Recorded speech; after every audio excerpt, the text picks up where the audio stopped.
Hey, good morning and welcome to Coffee with Kevin. That is the remnant of the blood moon. And it's going to be a windy day. I apologize for the noise in the background on the microphone. I'll hurry up and do this cold open so that we can go inside and finish the rest. Right now the world economy is watching the United States like we're running a heavy freight with a B unit as the lead locomotive. Railroaders know exactly what that means. A B unit locomotive has plenty of horsepower, but it has no cab and no engineer to control it. I have a name for him, and it's called all power, no brain. And that's what the current administration looks like they're doing.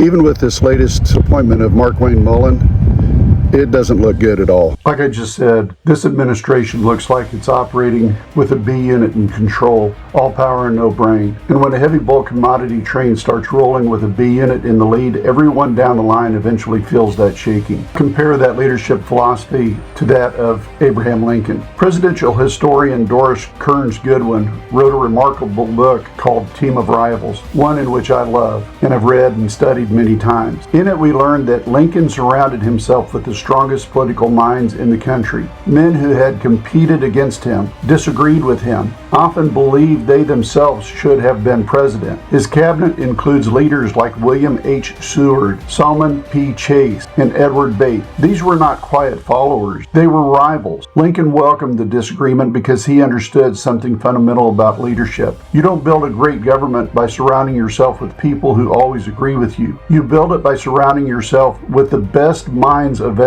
even when they challenge you. That philosophy became known as Lincoln's Team of Rivals. Now fast forward to today. Under Donald Trump, critics argue the governing model often looks very different. Instead of a team of rivals, what we frequently see looks more like sycophants, a team of rascals, a circle that appears selected more for loyalty than independent judgment. Sometimes the tone of that politics even resembles childish clubhouse politics that old comedy films from the 1930s used to poke fun at, including Oklahoma's own Will Rogers. In the 1930s, short films known as Our Gang, the kids formed a silly boys-only club called the He-Man Woman Haters Club. The joke in those films was that the boys were immature and didn't yet understand the world. But when the real leadership begins echoing the same kind of exclusionary mindset, dismissing women's expertise and pushing women out of leadership roles and diminishing women's rights, the joke stops being funny, because a modern nation depends on the talents of all of its citizens. And that leadership style shows up in how officials are selected. It often appears that certain leaders are chosen not because they challenge the president, but because they will execute his agenda without question. That's where the B unit metaphor comes back into play. Critics argue that Kristi Noem was placed in a position where she was expected to exercise aggressive authority without the kind of independent judgment strong leadership requires. Serious controversies emerged under her watch. The strategy ultimately failed to deliver the stability it promised. Now attention is turning to our own Senator Mark Wayne Mullen, who has just been picked to replace Kristi Noem. Some observers believe his appeal to the administration is not policy expertise, but loyalty and a willingness to publicly defend the president's approach. But the consequences of this leadership style go far beyond personality. They show up in the decisions being made. Right now, the United States is engaged in military strikes against Iran, yet the administration refuses to even call it a war. Financial markets see instability. Global investors see instability. Countries like Saudi Arabia, United Arab Emirates, and Kuwait are reassessing investment strategies that once heavily favored the United States. They're looking elsewhere. Meanwhile, other nations are building economic alternatives. Mexico is constructing the interoceanic corridor on the Isthmus of Tehuantepec, creating a new global shipping route between the Pacific Ocean and the Gulf of Mexico. China is expanding trade networks across South America. Countries around the world are reorganizing their economies to reduce dependence on the United States. And when global trade routes begin to shift, the consequences land squarely on the American workers, farmers, and in our gas tanks seats and at our kitchen table. Higher fuel prices, higher interest rates, supply chains moving elsewhere, lost markets. And that brings me back to the railroad, because when a heavy freight is running with a B unit in the lead, all power and no brain, the shaking spreads through the whole train. Lincoln built a team of rivals strong enough to preserve the Union. But when leadership begins to resemble a team of rascals, driven more by loyalty than by debate and expertise, the entire system eventually feels the consequences. History has already shown us which model works better. This has been Coffee with Kevin, and as we go down the track of a new day, let's keep this conversation rolling.